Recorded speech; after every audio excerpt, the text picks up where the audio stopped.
எனக்கு ஹீரோயின்னா நளினி மட்டும்தான். நளினி பண்ணாதான் இந்த நான் படம் பண்ணுவேன்னு சொல்லிட்டு யாருமே செய்யாத ஒரு பெரிய விஷயம் இன்னைக்கு உங்கள் எல்லாரோடையும் இருக்கிறேன், பேசுகிறேன். எல்லாத்துக்கும் ஒரே காரணம் என் சாமி டிஆர் சார் மட்டும்தான். மேடையில் அமர்ந்திருக்கும் ஜாம்பவான்களுக்கும் இந்த மாதிரி ஒரு விழாவை உண்மையிலே நான் எதிர்பார்க்கவே இல்லை. வந்திருக்க அத்தனை நல்லுள்ளங்களுக்கும் முதல்ல என்னோடய வணக்கம். உயிருள்ள வரை உஷா உண்மையிலே மறக்க முடியாத நிறைய நல்ல அனுபவங்கள்லாம் இருக்குங்க. எங்கள் அம்மா நான் மண்ணாக இருந்தேன் என்ன ஒரு சிற்பமாக்குனாரு.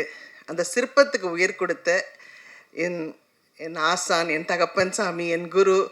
அதாவது எவ்வளோ சொன்னாலும் என் சாமிக்கு பத்தாது. ஏன்னா எங்கள் டிஆர் சார் எப்படின்னா என்னை செதுக்குனது மட்டும் இல்லை, நான் ரவி அண்ணன் சொன்ன மாதிரி நடுவில் நிறைய கோச்சிக்கிட்டு இல்லை நான் நடிக்க மாட்டேன்னு போனால் அடுத்த நாள் எங்கள் வீட்டில் இல்லை இவ திருப்பி நடிக்க வரணும்னு சொல்லிட்டு நான் தான் வேணும் அப்படின்னு சொல்லி திருப்பி ஆக்ட் பண்ண வைப்பார் என்ன. அதுக்கப்புறம் திருப்பி அங்கே இருக்கிற ஒரு சில ஆர்டிஸ்ட் என்ன பண்ணுவாங்க, அவங்களோட சிஸ்டர்ஸ்லாம் கொண்டு நடிக்க வச்சாங்கல்ல சார், எல்லோரும் நடிக்க வச்சாங்க. ஆனால் அப்போவும் எங்கள் சார் எனக்கு ஹீரோயின்னா நளினி மட்டும்தான், நளினி பண்ணாதான் இந்த நான் படம் பண்ணுவேன்னு சொல்லிட்டு யாருமே செய்யாத ஒரு பெரிய விஷயம் இன்னைக்கு உங்கள் எல்லாரோடையும் இருக்கிறேன், பேசுகிறேன். எல்லாத்துக்கும் ஒரே காரணம் என் சாமி டிஆர் சார் மட்டும்தான்.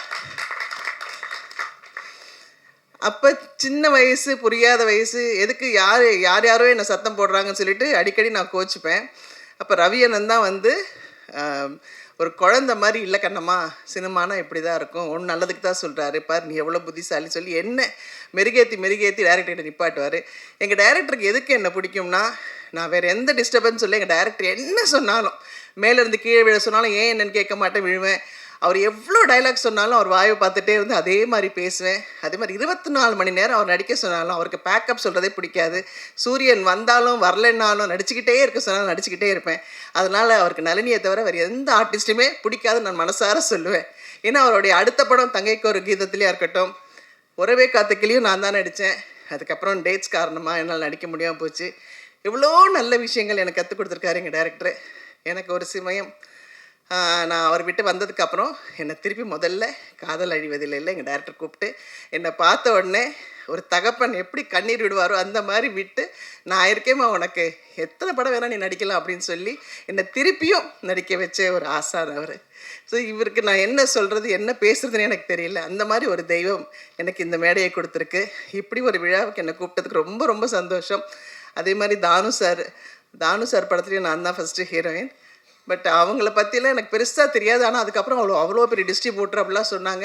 என்னுடைய கல்யாணத்துக்கு நிறைய உதவினார் தானு சார். அவருக்கும் என்னுடைய பெரிய நமஸ்காரங்கள். செல்வமணி சார், விக்ரமன் சார், ரொம்ப சந்தோஷம். எவ்வளோ பெரிய ஜாம்பவான்கள் இவங்க இருக்கிற மேடையில் என்னை பேச வச்சதுக்கும் என்னை அழைச்சதுக்கும் ரொம்ப ரொம்ப சந்தோஷம். ஏன்னா ஒரு சாங் நான் வைகை கரை காற்றை சாங் பண்ணும்போதெல்லாம் பார்த்தீங்கன்னா எங்கள் சார் மியூசிக் ரெக்கார்டிங்கே பண்ணலை. அவர் வாயில் சொல்ல நீங்களே ஆக்ட் பண்ண சொல்லுவார், அவ்வளோதான். ஆனால் நான் அதுக்கப்புறம் வேறு படம் போய் ராம்நாதன் சார் படம் அடுத்த படம் பண்ணும்போது ராம்நாதன் சார் அப்படியே எங்கள் சாருக்கு ஆப்போசிட் பேசவே மாட்டார். அவர் பேசவே மாட்டேன்னு அவர் வாயை பார்த்துக்கிட்டே இருப்பேன். அப்போ ரவி அண்ணன்கிட்ட சொல்லுவேன், என்ன ரவி அண்ணா இவர் ஒன்றுமே பேச மாட்டேங்கிற, நம்ம டேரக்டர் எவ்வளோ பேசுவார், எவ்வளோ மியூசிக் போடுவார், நமக்கு எவ்வளோ எக்ஸ்ப்ரெஷன்ஸ் வரும் அப்படின்வேன். ஸோ அப்படியே ஒரு ஆப்போசிட் தான் ராம்நாதன் சார். ஆனால் எனக்கு எங்கள் டேரக்டர் எப்போ கூப்பிட்டாலும் சந்தோஷமாக நிற்பேன்னா எங்கள் டைரக்டருக்காக தான். ஸோ எங்கே இருந்தாலும் எங்கே சுற்றினாலும் நான் ஏதாவது கோயிலுக்கு போகணுன்னா ஃபஸ்ட்டு என்னுடைய டேப்பில் பார்த்தீங்கன்னா எங்கள் டைரக்டரோட சாங்ஸ் தான் இருக்கும். எங்கள் டைரக்டர் தான் எனக்கு எல்லாமே, சகலமும் எங்கள் டைரக்டர் தான். ஸோ அவர் சகலக்கெல்லாம் வல்லவன் மட்டும் இல்லை, சகல தெய்வமும் அவர்கிட்ட இருக்குது. ஸோ எனக்கு நல்லது கெட்டது எல்லாம் இந்த நேரத்தில் இப்படி நடக்கும், இப்படி பண்ணும் அப்படின்லாம் சொல்லிக்கிட்டே இருப்பார். ஸோ அவ்வளோ சந்தோஷம் இப்படி ஒரு நல்ல நிகழ்ச்சியில் என்னை கூப்பிட்டதுக்கு. Thank you sir, thank you so much sir. படத்தில் உங்களுக்கு பிடிச்ச ஃபேவரட் சாங் என்ன, அது மட்டும் சொல்லுங்களேன்.